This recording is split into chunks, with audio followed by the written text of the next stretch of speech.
All right, so this is Chris Schlarb, and I'm here with my friend Stephen Hodges. Hello. Hi. I figured let's just, we've already been talking for like 20 minutes I know, straight. you missed all the good stuff already. Just kidding. So I got a question for you that I figured I'd just start us out with a philosophical thing that I was thinking about the other day. Okay, all right. Do you feel like the music that you love and you love to make has an audience that has been so diminished as to almost feel like it may be extinct soon? Does that make sense? I can follow you for sure. Just how so much has changed in music, and lots of people who used to like bands really only want to dance to, records and DJs and stuff. So, but I'm always sort of like feeling like it's exponential. It's like, okay, you've always had your group of, hipsters or people who know cool stuff. And then you have your knuckleheads and your jocks or your whatevers. And so I just figure exponentially you still have cool people in the world.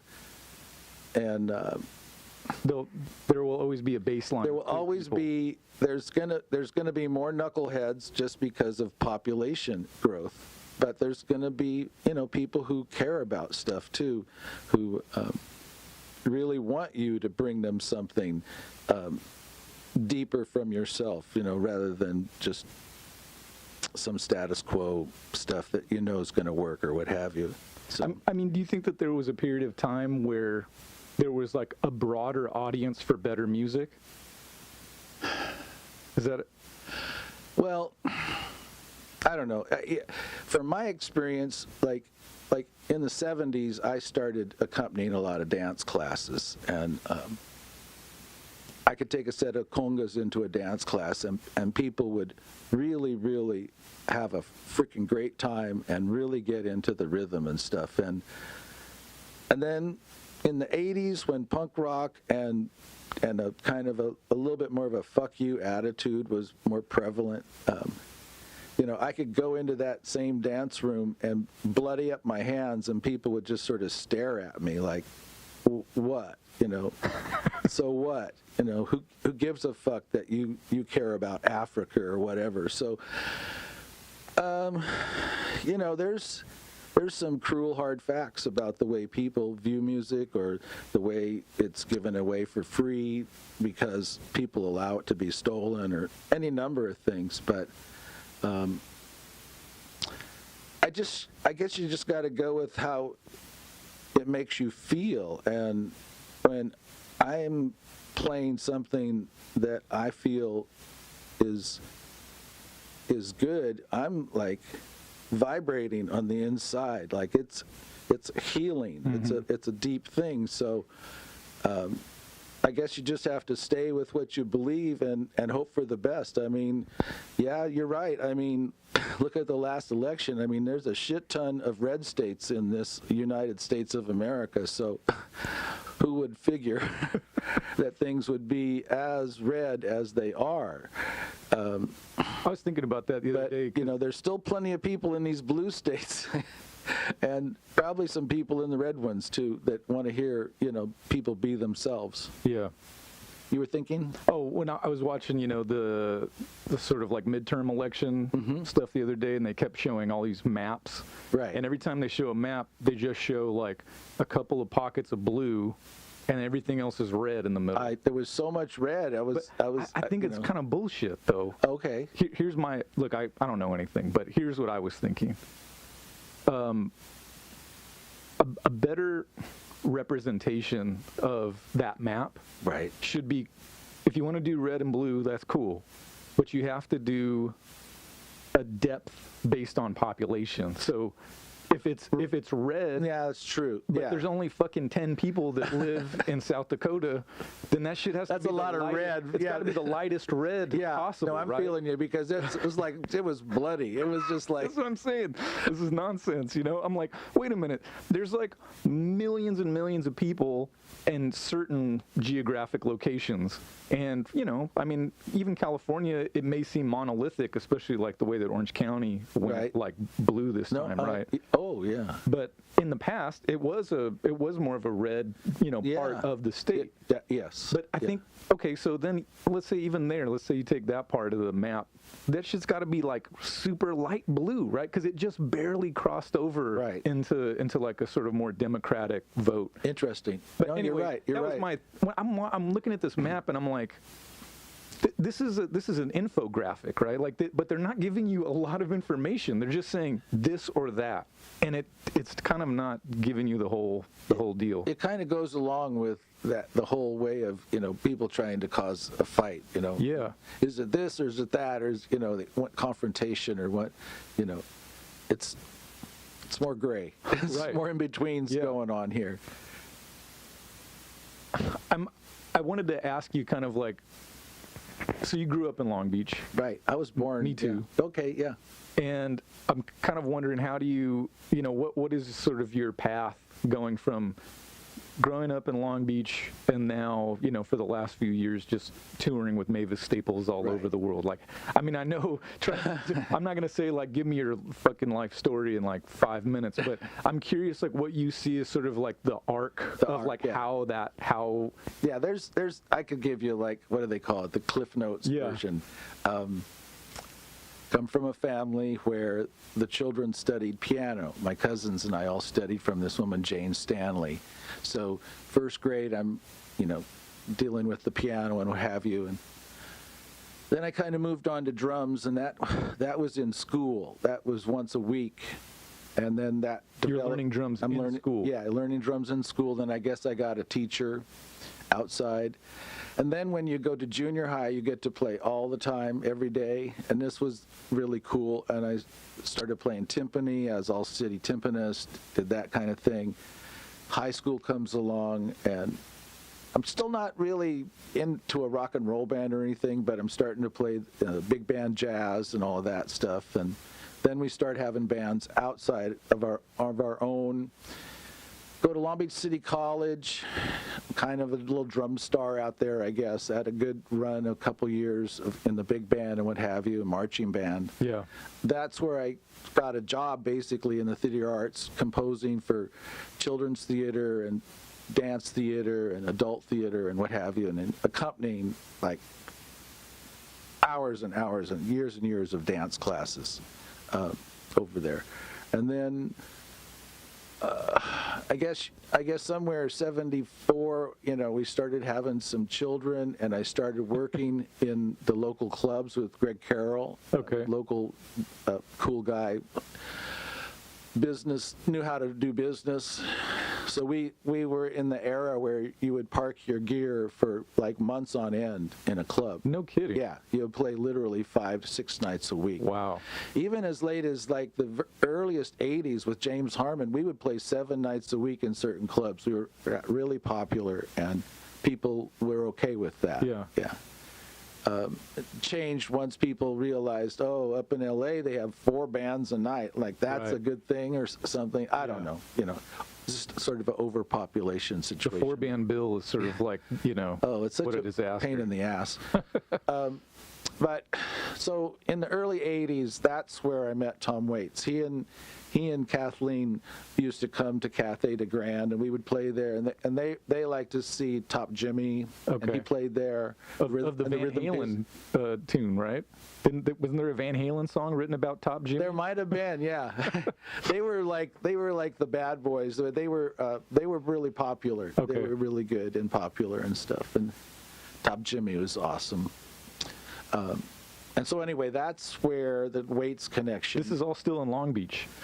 No, Cathay de Grand's in Hollywood, Okay, like gotcha. Ivar, and it's not there anymore. It was like a basement, and Okay. people could still smoke and Right. stuff. Yeah. Of course, yeah. But anyway, that's when Swordfishtrombones kind of came around. I was with Harmon. I was getting used to playing gigs now, like showcase gigs where they're miking your drums, and you have to figure out how to make drums sound good when they're close mic'd and what have you. And so, and that was, and then in a Harmon thing, that was where I wasn't happy with the way the bass drum was sounding as per the music that we were playing, blues and sort of this hybrid of R&B and what have you.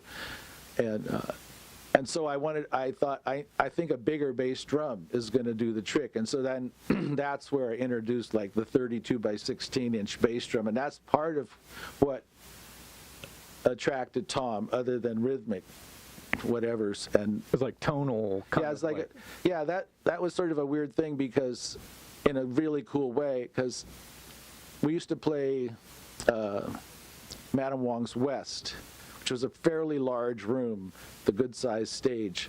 So they would mic things up pretty well.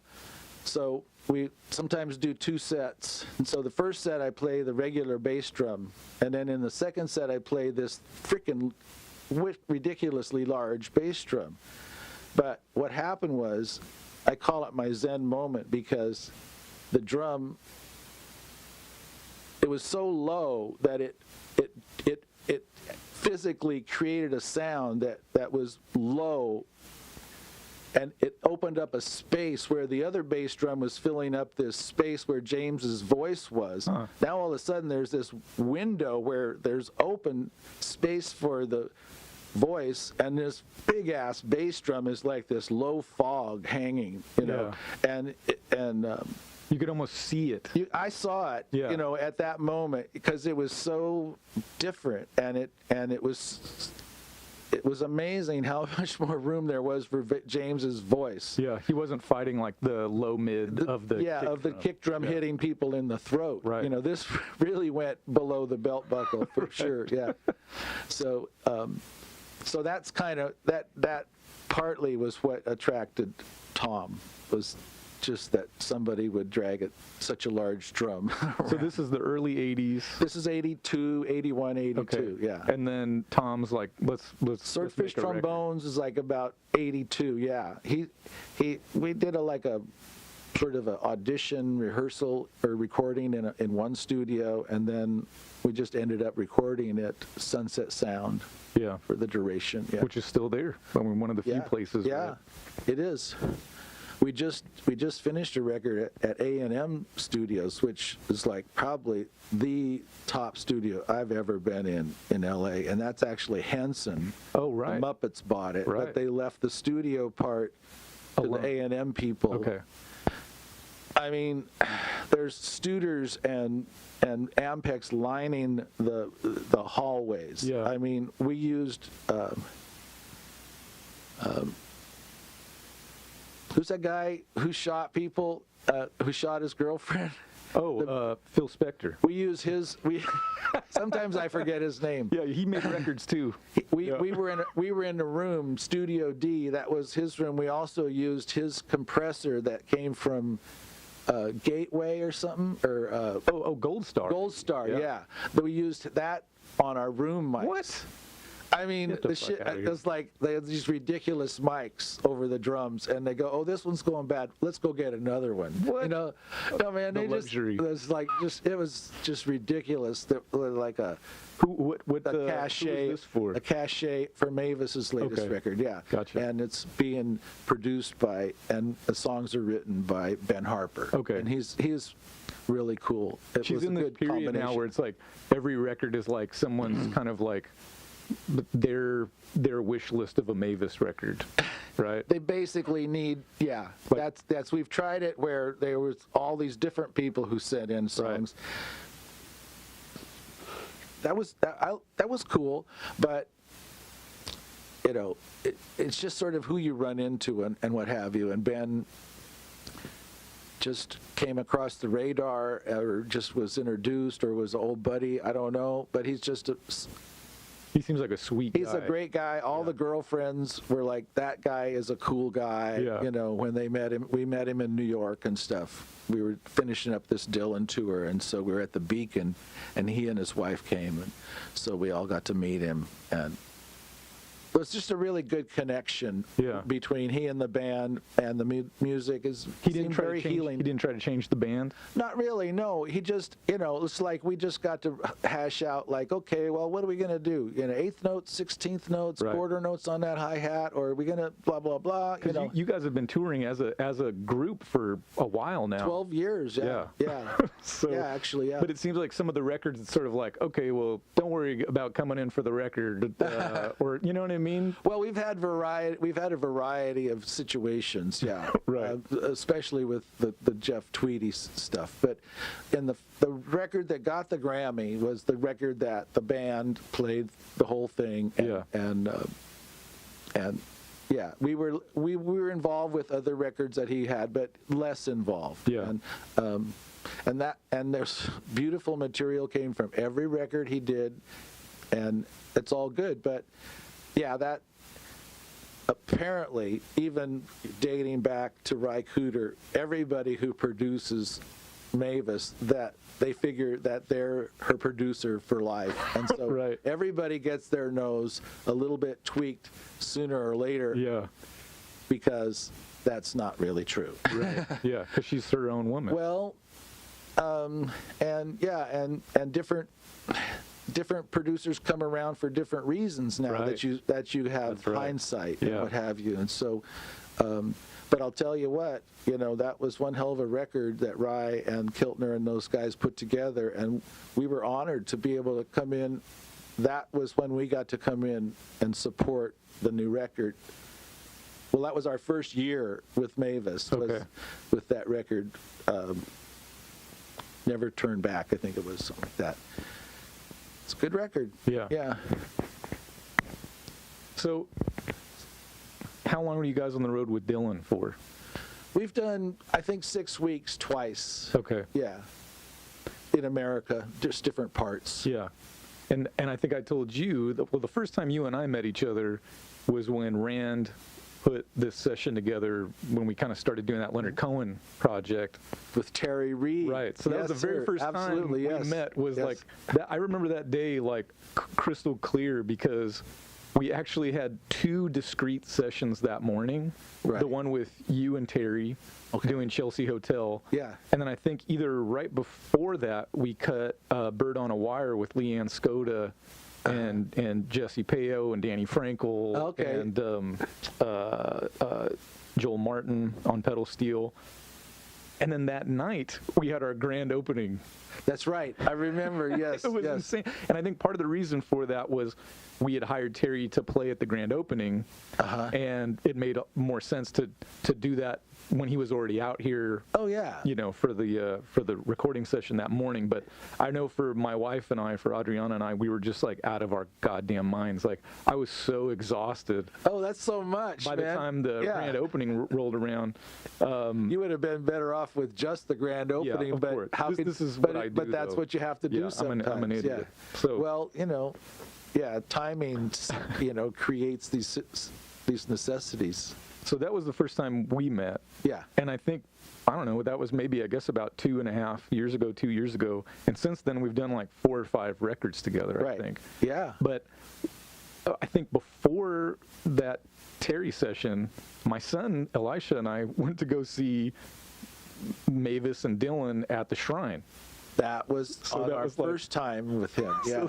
It was like right before you and I ended up starting to work together. Like I'm like watching you up on stage with Mavis, and then obviously, there's all these other connections between like, you and Watt and I and all these other folks. Absolutely, well, just the fact that we're both Long Beach guys too. Yeah. I mean, yeah. But I was really curious, aside from, I know that you've been on the road with Mavis for a long time. Right. a week ago, I was talking to my friend Gustavo, and he is a huge Dylan freak. Like he said it was like an unhealthy kind of obsession. Yeah. He there are folks I think that look at different artists as kind of like gods on earth among men. No, I mean, Dylan has had his share of people who've gone overboard. Right, like worshiping the ground he walks upon. Yeah. I'm curious for I think in general, like, I don't know if it's just because I've been around the block, or I don't hope it's not because I'm jaded or anything, but I think in general, I kind of like don't have those types of feelings about people. It is not that I don't respect them, right? But it's just that I don't have a kind of like worshipful, right. I maybe as a producer, I feel like I always need to have perspective on something, so I can say this is good and this is bad, and just because you are this person, it doesn't mean everything you do is genius per se. Right. But I'm curious for you, you're not on the road with him in his band, but sort of like being kind of in his periphery for a couple of weeks, it gives you some objectivity. I'm curious like what that was like for you. Well, first off, just being on the road in a bus is awesome because you're not in and out of airports. You have a bed to sleep in, lay your body down. You have a refrigerator. Bob Dylan has just the greatest crew, so doing the work is just easy to get the work done. Bob is friendly, but you don't talk to Bob unless he talks to you. That's pretty much the rule. I guess the classic thing, especially if the hoodie is up, you definitely don't do anything. Everybody had a Bob moment, his security guy was the security guy with the Smashing Pumpkins when I was on the road with the Smashing Pumpkins. So one night I'm packing my gear and Bob says, "Hey, Hodge, we got to clear the hall. They're coming through." So I move over, get out of the way. Everybody passes by. "Okay, Hodge, go back, do your work." Next thing I know, here comes Bob Dylan.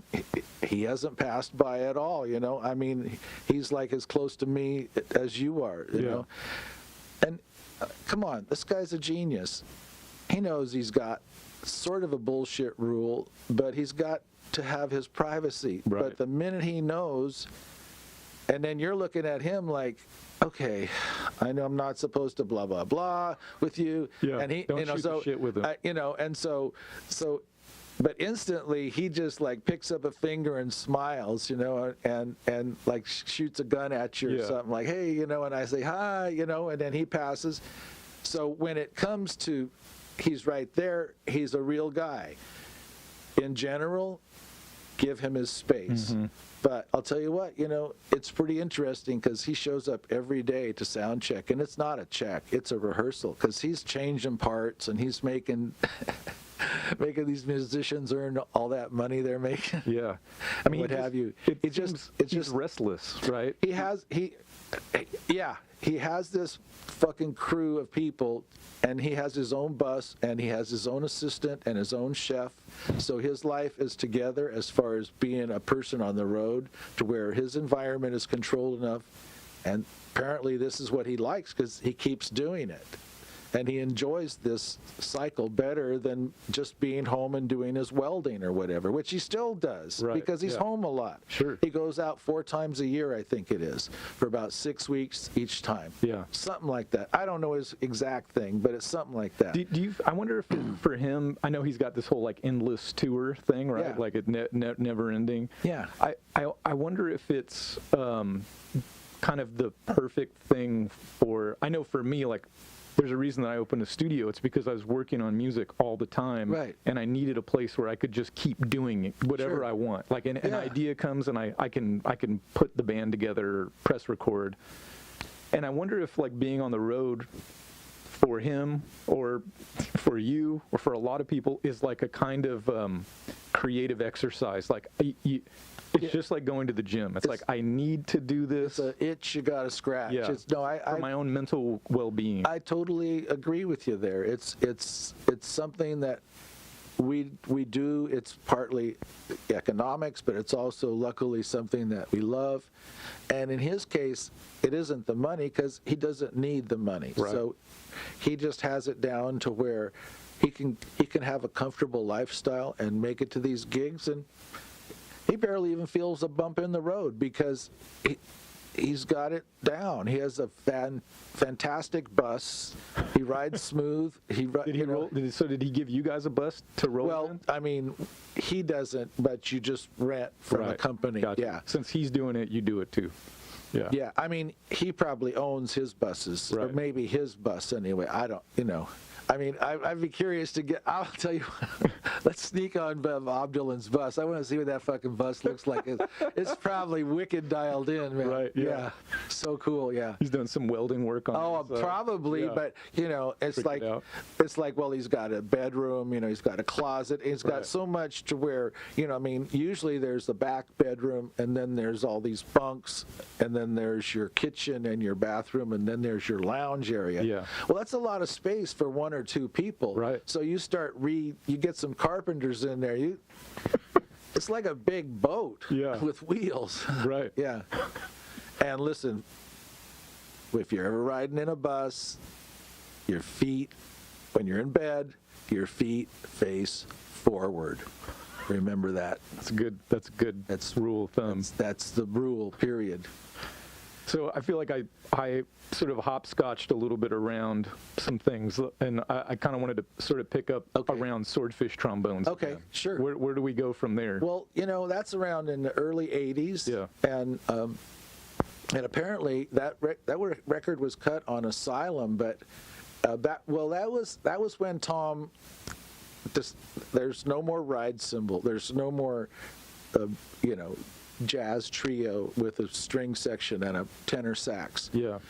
There's no more cymbals. The cymbals He are. went full Peter Gabriel. Yeah, the cymbals are in his own way. Yeah. Gabriel and Beefheart and a little bit of. yeah.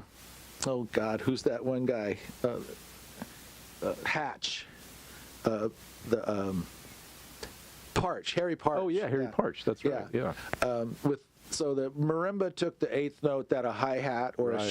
a shaker would usually He play. starts pushing things around. Yeah, he right? starts. You take this. You take that. Exactly, and kind of, well, he just kind of honored his Howlin' Wolf side way more than his sort of jazz, and he still Because was. he'd done that, right? Like He had done kinda that did for a all those- long time, Yeah. actually, 10 or 15 years or something. I mean, he cut all those records with Bones Howe, like live to 2-track with an Yes. orchestra. No, I know. right? That was it. He said, "Oh, that's too much linoleum or something or other. You can't have that, Yeah.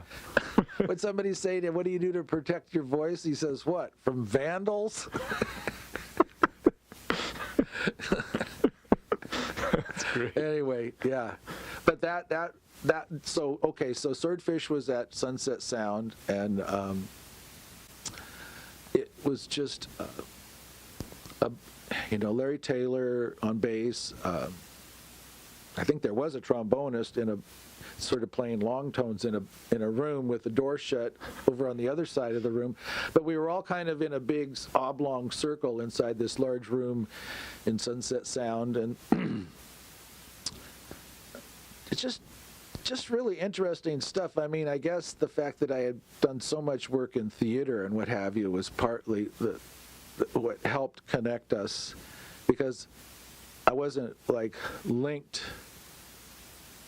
I wasn't just like physically linked to just one kind of drum beat or anything. Yeah. I just was sort of like a clay that, I mean, I definitely had blues and R&B and soul and, what have you, gospel in me already. So we had our backbeat edges there when we needed them, but we needed mojo. We needed sort of, kind of smoky, skulky stuff in between, or just real primitive stuff that nobody else wanted to play.